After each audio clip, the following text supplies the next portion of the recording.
Hello student, most welcome. Dictation की speed 80 से 85 शब्द पर मिनट के बीच रह सकती है।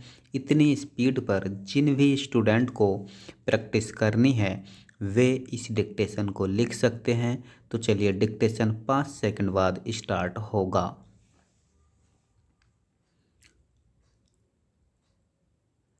उपाध्यक्ष महोदय, आप जानते हैं कि इस विधेयक पर आजकल जो बहस हुई है उसमें हमने पूरा विरोध किया है और इस संबंध में अपने तर्क पेश किए हैं। सरकार ने हमारे किसी भी सुझाव को स्वीकार करने से इनकार कर दिया है। जहां तक इस कानून को अमल में लाने का संबंध है, केंद्रीय सरकार पूरे तौर पर राज्य सरकारों पर निर्भर है। मंत्री महोदय ने कहा है कि कई सूबों ने इस बारे में सहयोग देने का आश्वासन दिया है, लेकिन मैं जानता हूं कि कई सूबों ने इस कानून का बहुत सख्त विरोध भी किया है। उनका कहना है कि केंद्रीय सरकार को किसी भी तरह सहकारी क्षेत्र की संस्थाओं के संबंध में अपने अधिकार को प्रयोग करने का प्रयास नहीं करना चाहिए। इस सुझाव को पेश करने में मेरा खास मकसद यह है कि अगर सरकार ने इस विधेयक को अमल में लाना ही है तो फिर यह विधेयक सारे देश में एक साथ अमल में आए और यह तमाम सहकारी बैंकों या सहकारी संस्थाओं पर एक साथ लागू हो। वरना जिस सूबे की सरकार यह मान लेती है कि इस विधेयक को वहाँ पर अमल में लाया जाए, वहाँ की सहकारी बैंकों को प्रीमियम देना पड़ेगा। इसका परिणाम यह होगा कि यह नया बोझ उस सूबे के बैंकों पर नहीं पड़ेगा जिसकी सरकार इस विधेयक को मानने से इनकार करती है। मेरा इस सुझाव को स्वीकार करने का यह भी लाभ होगा कि अगर केंद्रीय सरकार यह चाहती है कि इस कानून को किसी भी हालत में अमल में लाना चाहिए और सरकारी बैंकों में पैसा रखने वाले लोगों को तत्काल कानून का संरक्षण देना चाहिए, तो उस पर भी यह बंधन रहेगा कि चूंकि उसने इस विधेयक को 1 साल में अमल में लाना है, इसलिए यह जल्दबाजी करके इस विधेयक को पूरे देश पर एक साथ अमल में ला पाएगी।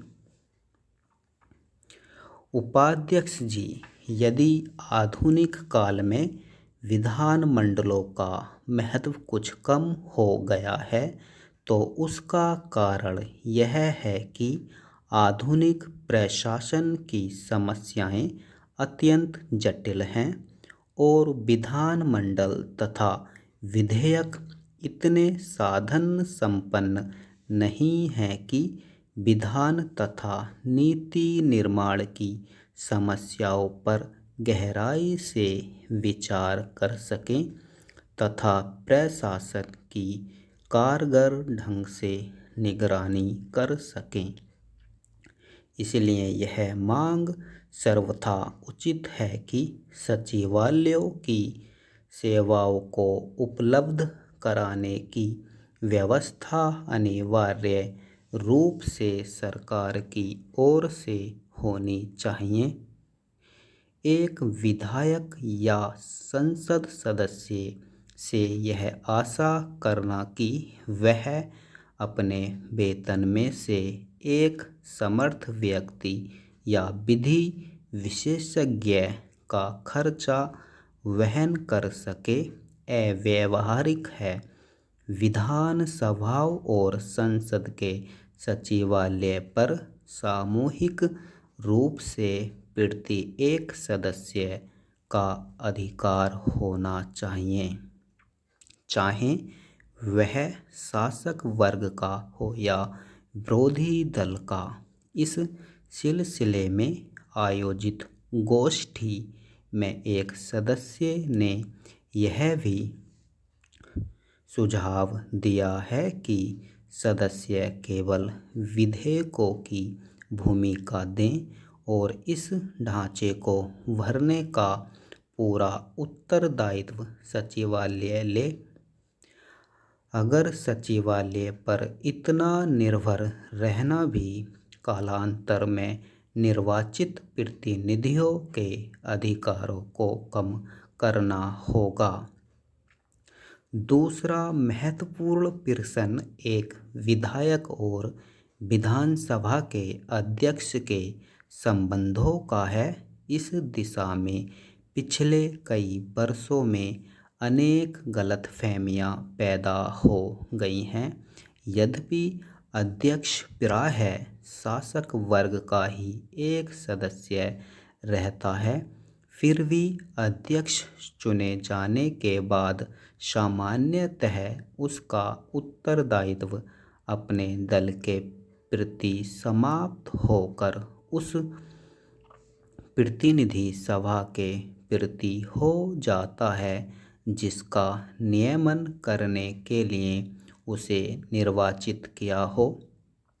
बदलते हुए राजनीतिक नक्शे के साथ साथ यह जरूरी हो गया है कि विधानसभाओं और संसद में विभिन्न दलों की शक्ति में व्यापक परिवर्तन हो जाए।